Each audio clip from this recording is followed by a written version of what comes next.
A 48-year-old black CEO walked into her own luxury hotel and was told, "We're full. Guests only." She didn't argue. She made one phone call, and everything changed. She didn't want anything fancy. No welcome party, no red carpet. Just a key, a warm bed, and a night to reset before a board meeting she hadn't planned on attending in person. But when Vanessa Claiborne stepped through the revolving glass doors of the Oakmark Grand Hotel in Des Moines, Iowa, nothing went as expected. She walked in with the kind of quiet confidence that didn't need attention. Her soft loafers didn't click, her tailored slacks weren't flashy, and her blouse, a dusty blue silk, was clean but plain. A canvas duffel hung off her shoulder. No assistant, no entourage. She looked like any guest, or maybe someone trying to be one. Behind the front desk, a young receptionist was chewing on the end of her pen, her acrylic nails tapping against the keyboard. She glanced up and offered a routine smile, the kind reserved for people you're about to turn away. "Checking in?" Vanessa smiled, polite as ever. "Yes, under Claiborne. Vanessa." The girl's fingers moved across the keys, then stopped. She blinked, lips tightening. I don't see any reservation under that name. That's all right. There's a suite always held open for me." We're actually at full capacity tonight." The girl's tone shifted slightly. "You'd need to have a confirmed booking to stay here, for guests only." Vanessa's smile didn't drop, but the weight in the room shifted. She looked past the girl to the gold plaque behind her. Oakmark Grand, a Claiborne property. Her name wasn't just on a reservation. It was on the building. "I am a guest," she said quietly. "And more than that, I own this hotel." The girl blinked again. For a second, she looked stunned, like Vanessa had just told her she was the Queen of England. Then her lips curled into a skeptical smirk. "You own the Oakmark?"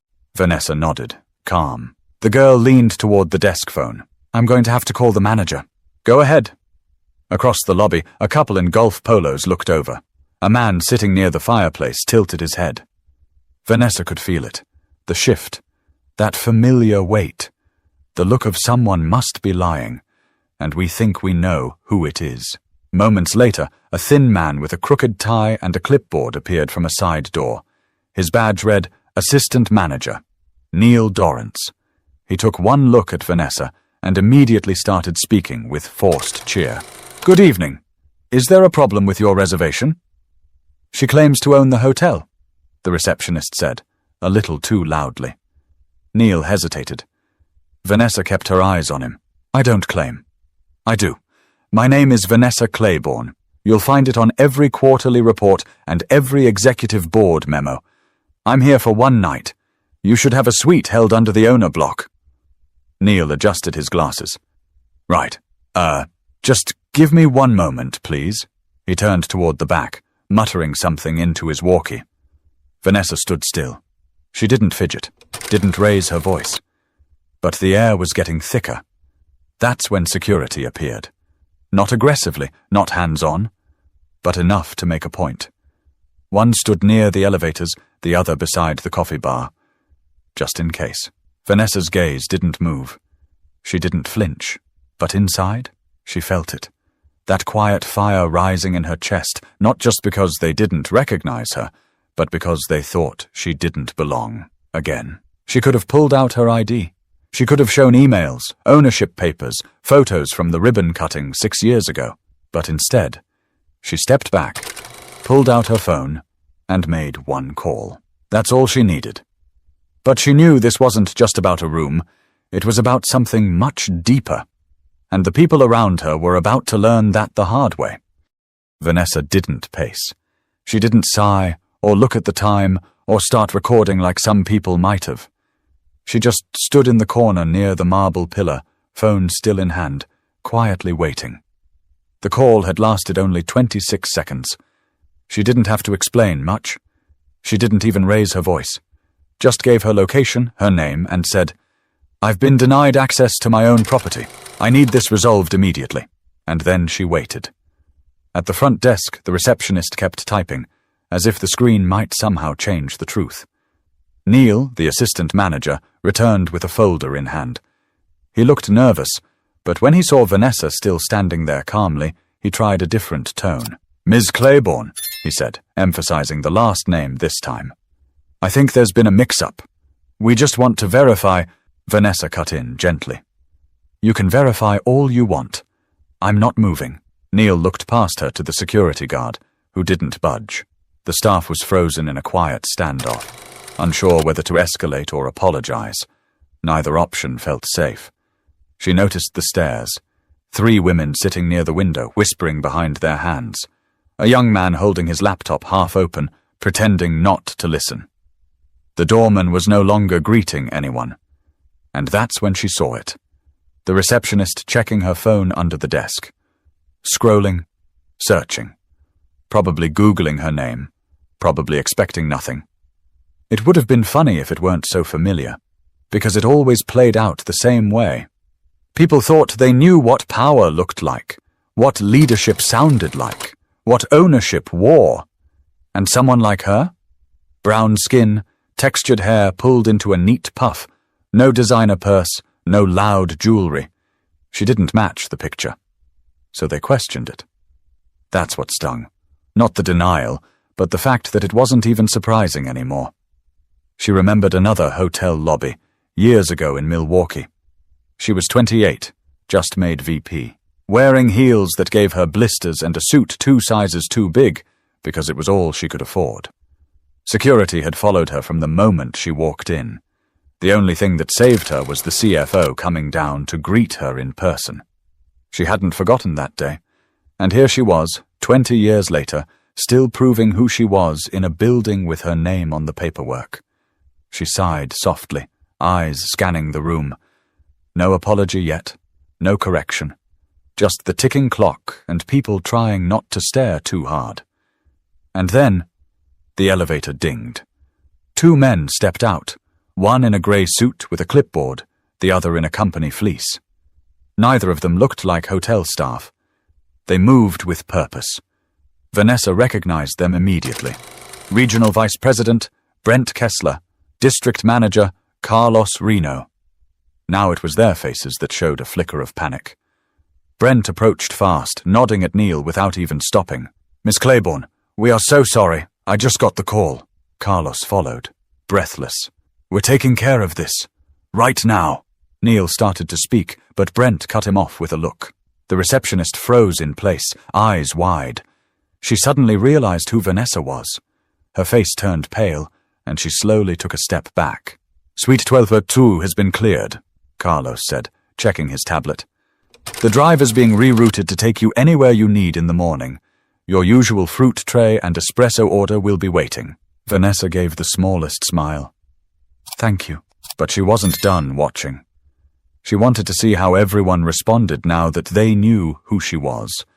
Whether their tone would shift, their posture would change. She wanted to witness the way power worked when it finally entered the room. Because it's one thing to be disrespected when people don't know your name, but it's something else entirely when they do, and choose to do it anyway. Carlos pulled Neil aside, his voice low but sharp. Brent was already on the phone, speaking in clipped phrases about HR protocol and service misconduct. The tension that had once been aimed at Vanessa was now redirecting itself inward, ricocheting through the staff like a pinball of panic. Vanessa didn't gloat. She didn't fold her arms or raise her chin in victory. She simply walked back to the front desk, slow, quiet steps, and placed her phone on the counter. "I'll take the 12th floor suite," she said, her voice even. "Same setup. Please send someone up to confirm it's clean." The receptionist opened her mouth, but couldn't find the words. Vanessa didn't wait for her to try. She turned to Brent. "Have I been checked in?" "Just finished," Brent replied, flipping his clipboard. "You'll have 2 keycards and an incident report by the time you're in the elevator." "Good. And the rest?" He nodded. "We've issued a site-wide notification. Corporate audit team is on standby. All current staff will be required to go through recertification on guest protocol. And disciplinary actions will begin tonight." Vanessa glanced over at the receptionist, who was now nervously biting the inside of her cheek. Her acrylic nails tapped against the desk, But the rhythm had changed, no longer careless, now anxious. "You'll speak to her," Vanessa said plainly. Brent cleared his throat. "Yes, ma'am." Privately, with HR present. Carlos looked ready to say more, but Vanessa raised one hand. "I'll speak to her too. Not now. After I've rested." She took the keycards, nodded once, and walked toward the elevator. Heads turned. Some guests whispered. Others watched in silence. But no one spoke to her directly. The elevator doors opened. As they closed behind her, Vanessa could still see Neil standing stiff near the front desk, visibly sweating. On the 12th floor, her suite smelled faintly of lemon and eucalyptus. The fruit tray was there, espresso pods neatly stacked beside the machine. A handwritten card with her initials waited on the table, though it had clearly been rushed. She walked through the room slowly, almost like she was inspecting it, not just for cleanliness, but for attitude, for intention, for proof that somewhere someone still cared about the experience she once built with her bare hands. Because this hotel wasn't just a business, it was her story. She remembered being 33, pitching to a bank in Minnesota that didn't believe she could pull it off. They barely listened, offered brutal loan terms, and practically dared her to succeed. She did. And now, nearly 2 decades later, standing in one of her signature penthouse suites, she was still having to prove it. Her phone buzzed. A message from her assistant. "Everything in motion. Let me know if you want a media statement." Vanessa paused. She could have made this public. Easily. One tweet and it would have been viral. One interview and the headlines would have written themselves. But she wasn't interested in headlines tonight. This wasn't about rage. It wasn't about revenge. It was about respect, and how it was too often tied to assumptions, not reality. She sat on the edge of the bed, hands folded, in silence. Outside, the night was still alive, traffic humming along Grand Avenue, the distant horn of a freight train in the industrial zone. But in the suite, it was still, heavy. Then a knock at the door. Room service. The young man brought in a fresh espresso, a note of apology from the kitchen manager, and an offer to send a massage therapist on the house. Vanessa thanked him softly, then closed the door behind him. She sat back down, took a slow sip of the espresso, then looked toward the window at the faint lights flickering across the city. She could feel a shift beginning, not just in this hotel, but in herself. Something was going to change. At exactly 6:30 a.m., Vanessa Claiborne descended the elevator, this time not as a guest, but as the CEO. Her suit was crisp, deep charcoal with a clean ivory blouse, heels that echoed with every step, and a quiet focus in her eyes that no one dared interrupt. The lobby, just beginning to stir with early checkouts and coffee runs, shifted when she appeared. Staff turned. Conversations paused. Even the barista behind the corner kiosk stopped mid-pour. Brent and Carlos were already waiting near the fireplace, with 3 folders and 2 cups of coffee neither of them had touched. They looked like men who hadn't slept, and probably hadn't.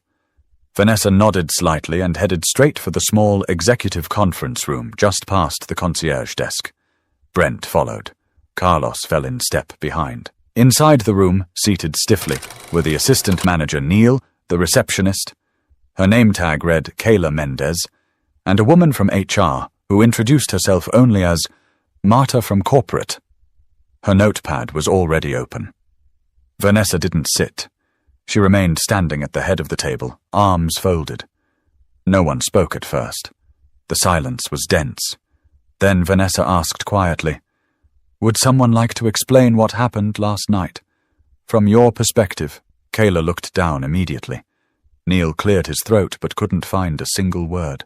Vanessa waited. Finally, Kayla mumbled, "I just didn't think she was...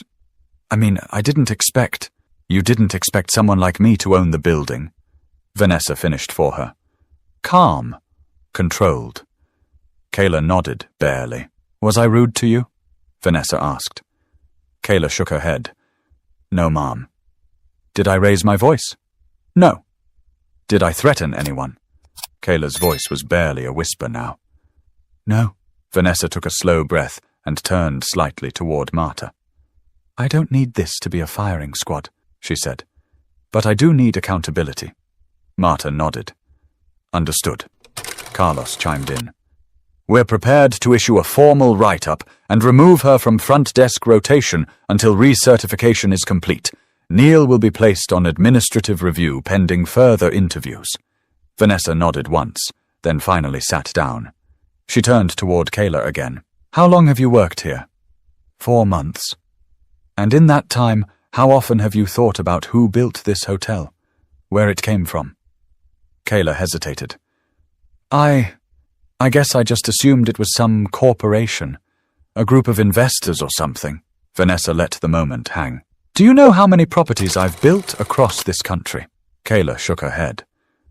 17. From Baltimore to Phoenix. Every one of them designed with intention. Luxury made accessible, service made human. I built this brand because I was tired of being treated like a shadow. So tell me why, when I walk into my own lobby, I'm still invisible to the people working under my name. The question wasn't angry. It was tired. Honest. Heavy.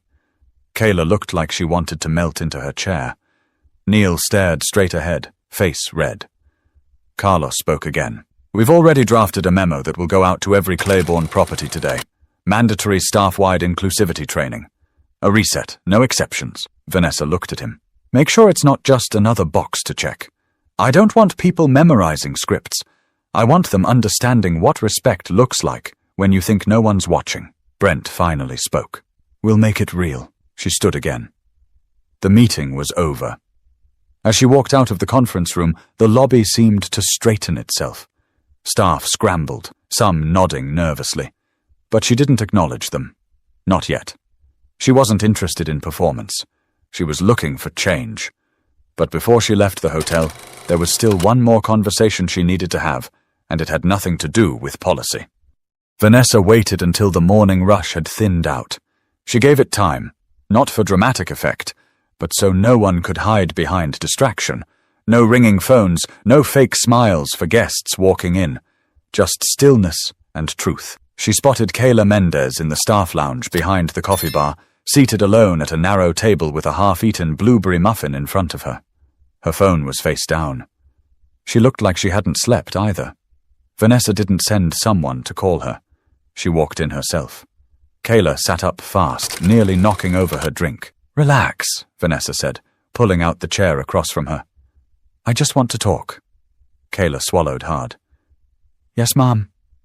Drop the ma'am. Vanessa replied gently. This isn't a hearing. Kayla nodded, eyes down. They sat for a moment in silence, the hum of the fridge and the low buzz of overhead lights filling the space between them. Then Vanessa spoke. Have you ever worked in a place where you felt small? Kayla blinked, looked up. Yeah, most of the time. Tell me. Kayla hesitated, but then shrugged.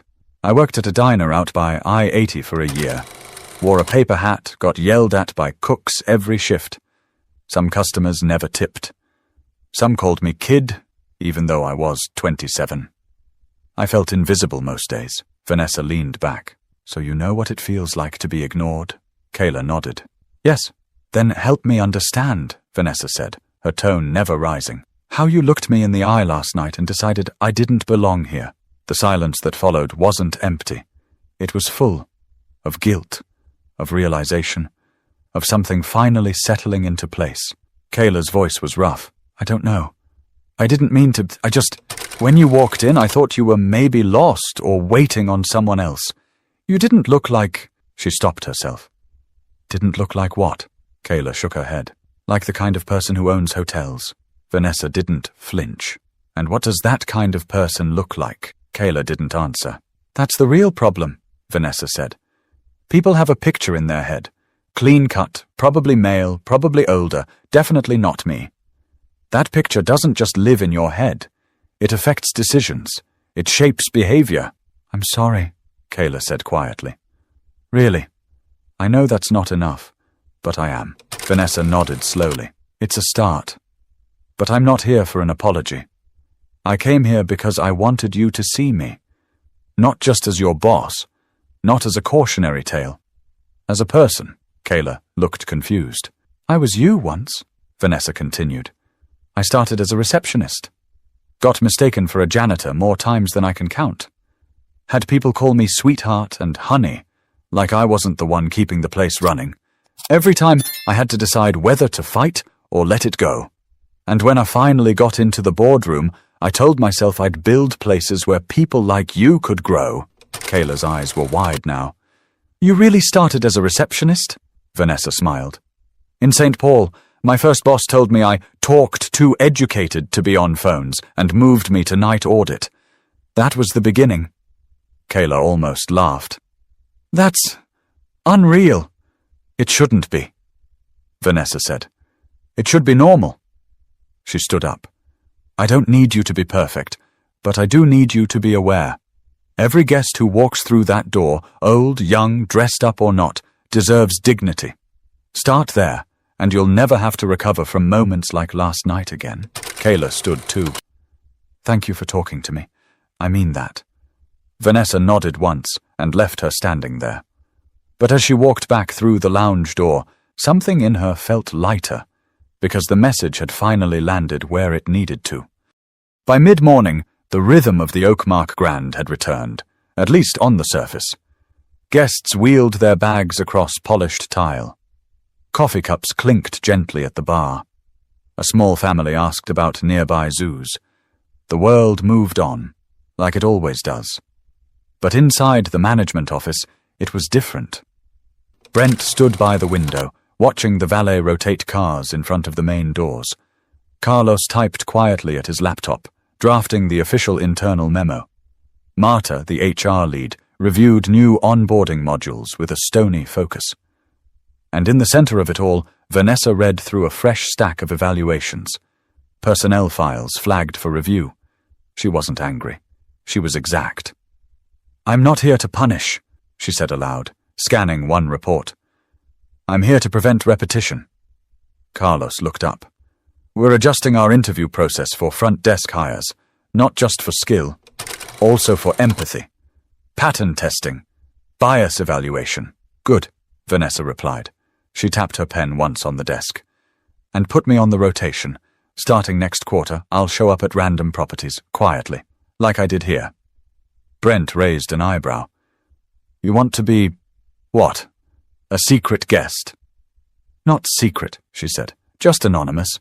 Until I'm not. Carlos grinned slightly. That's going to make a lot of people nervous.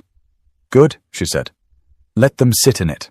The real version of this job doesn't come with warnings. She stood, slipping the papers into a folder.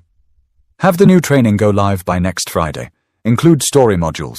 I want staff reading actual experiences from guests, not fake scripts. I want real words. Human ones. Brent nodded. Consider it done. Vanessa left the office, walking back into the lobby. She stopped near the reception desk, where a new agent had taken over. He smiled immediately, respectfully, like someone who understood she wasn't just another suit walking by. She returned the nod, then looked around. Everything seemed still on the outside, but she could feel it, small cracks forming in old habits. And that's how real change begins. Not with a press release, not with a public apology, with quiet corrections repeated until they stick. She made her way to the elevator, headed back upstairs to grab her things. Her flight wasn't until late afternoon. There was time. When the doors opened on the 12th floor, she stepped out, heels soft against the carpet. The hallway smelled faintly of fresh linens and lemon. The suite door stood ajar. Housekeeping must have just finished. Inside, her bag was packed. Neatly zipped. Her laptop rested on the desk, charger wrapped. Everything was in order, except one thing. A note. Folded, sitting on the nightstand. She opened it. Miss Claiborne, thank you for your grace. I'll be better. Kayla. It wasn't fancy. No envelope, just lined notepad paper and careful handwriting, but it meant more than a pre-written company apology ever could. Vanessa folded it once and slipped it into her purse. Downstairs, a car was waiting. As she exited through the lobby, The same doorman from the night before opened the door with purpose. "Safe travels, Miss Claiborne," he said warmly. "We hope to see you again soon." She smiled. "You will." As the car pulled away from the curb, she didn't look back. She didn't need to, because she'd left something behind, something heavier than luggage. She'd left the weight of being misjudged, the quiet ache of having to explain her worth. And what replaced it was better. Understanding, discomfort, growth. For them, and maybe even for herself. But there was still one last thing she wanted to say. Just not to the hotel, or the staff. This message was meant for anyone who'd ever had to stand in a room and prove they belonged. The ride to the airport was quiet. No small talk from the driver, no music playing from the radio, just the soft whir of tires on pavement and the occasional blink of a turn signal. Vanessa sat in the back seat with one hand resting on her purse and the other holding the folded note from Kayla. She hadn't read it again, but it was there, like a reminder, like a small piece of proof that the previous night hadn't been for nothing. She stared out the window at the rows of brick buildings, the corner gas stations, the faded signs for mechanics and bakeries. This wasn't where she'd planned to be this week. And yet, maybe she'd been meant to be here all along.